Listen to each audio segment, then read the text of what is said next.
is Thursday, April 23rd, 2020. Welcome, ladies and gentlemen, to another episode of Inside the Lines.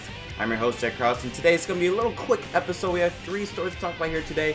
It's still stories, but it's kind of short, but regardless, let's jump into it. Now, obviously, we know the situation going on with COVID-19 and its impact not only in the sports world, but also just in life in general.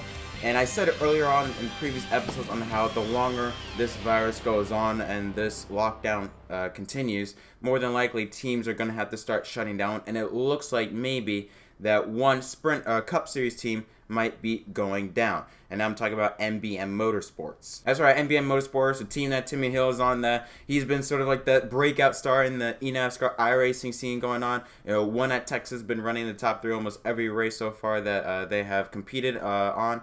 And yeah, it looks like NBM might be shutting its doors very soon. A statement here from the owner of NBM Motorsports, Carl Long. He said, quote, "I've just taken money out of the team and given them a loan.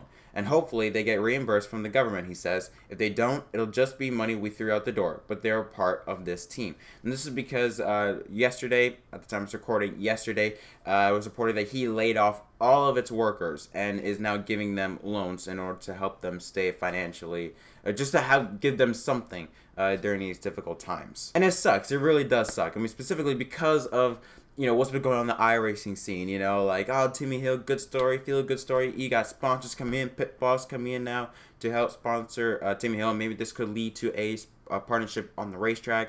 But while success is great online, it does not equate to the racetrack, and this really does suck. And I said this, I'm going to keep saying this again. The longer this thing drags on, the worse it's going to get for those smaller teams. I'm surprised we haven't heard any from the Xfinity teams or even from the Truck Series teams.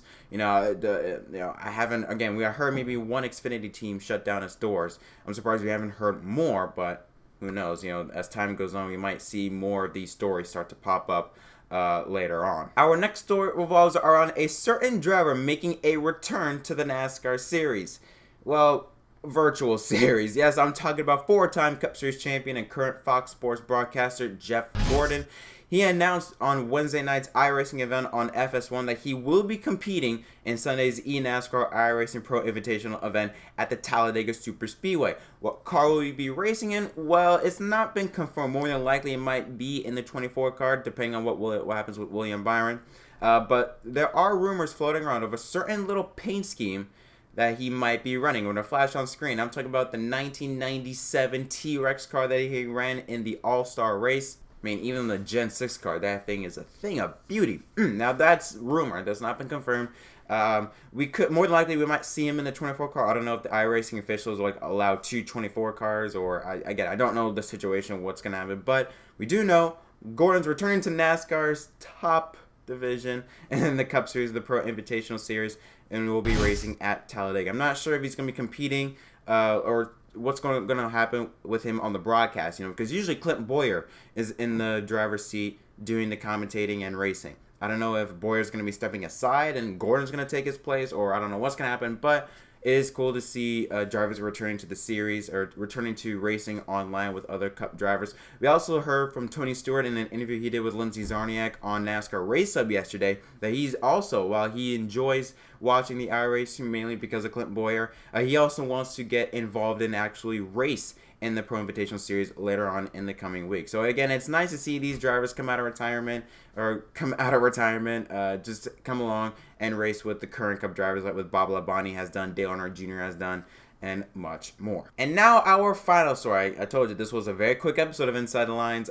Third story revolves around the eNASCAR side of things. So last night, Season 2 of the eNASCAR Heat Pro League kicked off at the Homestead-Miami Speedway. New rules, new everything. You have new segments. Now purses going to be handed out a lot differently, which should create a new form of exciting NASCAR console racing. Those rules being that each winner now gets an extra cool $2,000 to their name. So you're for sure going to see a lot of drivers do their best, go at it all out to try to make sure they just get a bit of extra cash on their side. And while we did see new drivers come into the scene, we also saw old drivers in new places. It was all about the veterans from Season 1 that got the job done last night. Justin Brooks from JTG Daughtry Throttlers, who ran really good last season, won 3 races in Season 1. He was able to outduel the rest of the field, started on pole, and was able to take home his 4th win of his eNASCAR Pro League career. Second place was 𝘼𝙗𝙙𝙀, third was the 13 car 𝘼𝘂𝙀𝙀, fourth was Nick Walker, and rounding out the top 5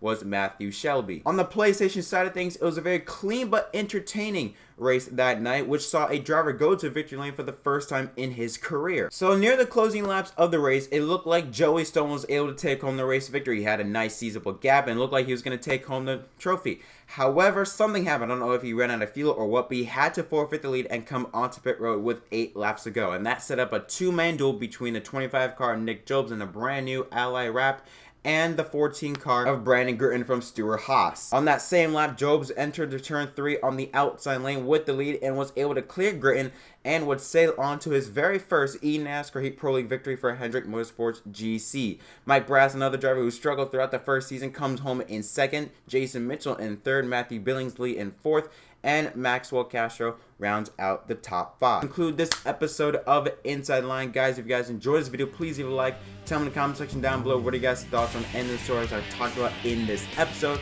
But until next time, my name is Jack Cross from NASCAR on MGK. Leave a like and subscribe for more content, and I'll see you guys in the next video.